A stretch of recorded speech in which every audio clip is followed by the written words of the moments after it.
فیصل آباد میں بیوی اور 3 بیٹیوں کا لرزہ خیز قتل۔ طاہر نے پہلے نیند کی گولیاں کھلائیں، پھر ہتھوڑی کے وار کیے۔ قاتل نے خود بھی زہریلی گولیاں کھا کر زندگی کا خاتمہ کر لیا۔ طاہر کی بیوی ناہید، 18 سال کی بیٹی رئیسہ، 17 سال کی ہبہ اور 12 سال کی زہرا کی لاشیں گھر سے ملیں۔ 2 بیٹیاں پھوپھی کے گھر تھیں، اس لیے بچ گئیں۔ طاہر نے بیٹے کی بیماری پر قرض لیا تھا جو ادا نہیں کر سکا تھا۔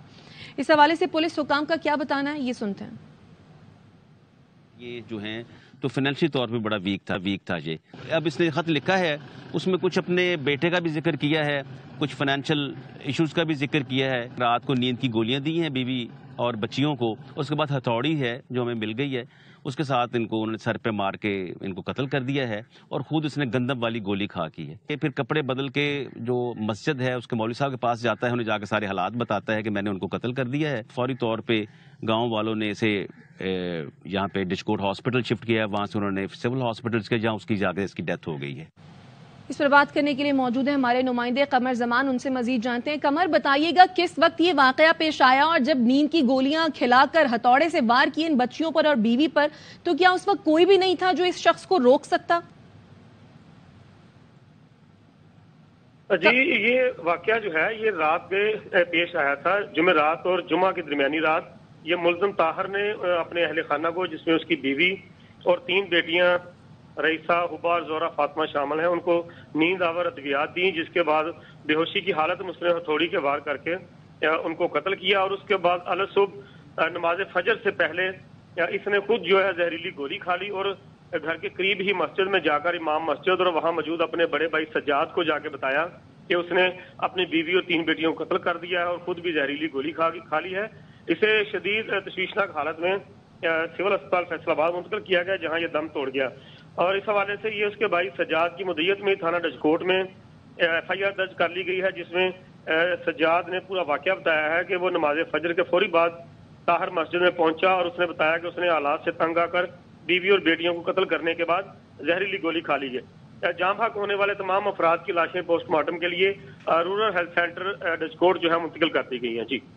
قمر زمان، یہ بھی بتایا جا رہا تھا کہ اس کے بیٹے کی حادثاتی موت ہوئی تھی، اس بارے میں آگاہ کیجیے گا۔ جی بالکل، یہ بھی بتایا گیا ہے کہ اس کا 5 بیٹیوں کے بعد ایک بیٹا ہوا تھا جس کی عمر 9 سال تھی، اور 12 ربیع الاول کے موقع پر اس سال وہ اپنے گھر کی چھت پر جھنڈا لگانے کے لیے سیڑھیاں چڑھ رہا تھا کہ اس کو ہارٹ اٹیک ہوا، جس کے باعث وہ وہیں گر کر دم توڑ گیا تھا، اور اس بیٹے کی وفات کے باعث بھی ذہنی طور پر یہ کچھ پریشان تھا، اور اس کی 3 بیٹیاں اس نے قتل کی ہیں، جبکہ 2 بیٹیاں ایک اپنے چچا کے گھر اور ایک اپنے ماموں کے گھر ہونے کی وجہ سے بچ گئی ہیں۔ جی تو قمر زمان، اس شخص کے بارے میں بتائیے گا کہ نیند کی گولیاں یہ کہاں سے لے کر آیا، اور یہ بھی بتائیے کہ یہ شخص کیا کرتا تھا؟ جی ویسے تو طاہر جو ہے اس کا یہ زمیندار ہے مقامی گاؤں کا، اس کے علاوہ یہ حکمت اور وہیں پہ کمپاؤنڈر کے طور پر بھی گاؤں میں کام کرتا تھا، چھوٹے موٹے علاج معالجہ یہ کرتا تھا اپنے گاؤں میں لوگوں کا۔ اور دوسری گولیوں کی بات رہی تو جو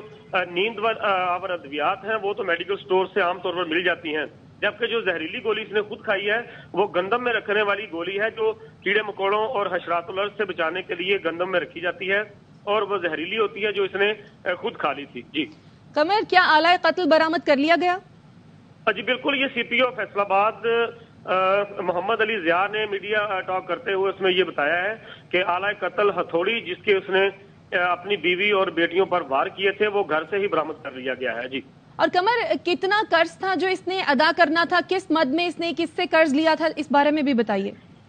جی بالکل، مجموعی طور پر طاہر نے مختلف لوگوں سے 3 لاکھ روپے کے قریب جو ہے وہ قرض لیا ہوا تھا۔ جو قرض کی رقم جو ہے وہ اس نے جو ایک تحریر جو ہے وہ دی ہے، اس نے جس کو اس نے کہا تھا یہ میری وصیت ہے، اس میں اس نے اسی علاقے کے لوگوں سے قرض لیا ہوا تھا۔ جو شعیب نامی شخص سے اس نے 1 لاکھ روپے قرض لیا تھا، محمود خان نامی شخص سے 25,000 روپے، افتخار سے 25,000 روپے، شعیب سے 34,000، اس کے علاوہ احمد وسیم سے 50,000 روپے، رانا عرفان سے 25,000، حاجی منیر سے 10,000 روپے، اس کے علاوہ ڈاکٹر الطاف سے بھی کچھ پیسے لیے تھے جو اس نے اپنی تحریر میں بتایا ہے۔ ٹھیک ہے، بہت شکریہ قمر زمان، آپ آگاہ کر رہے تھے تفصیلاً۔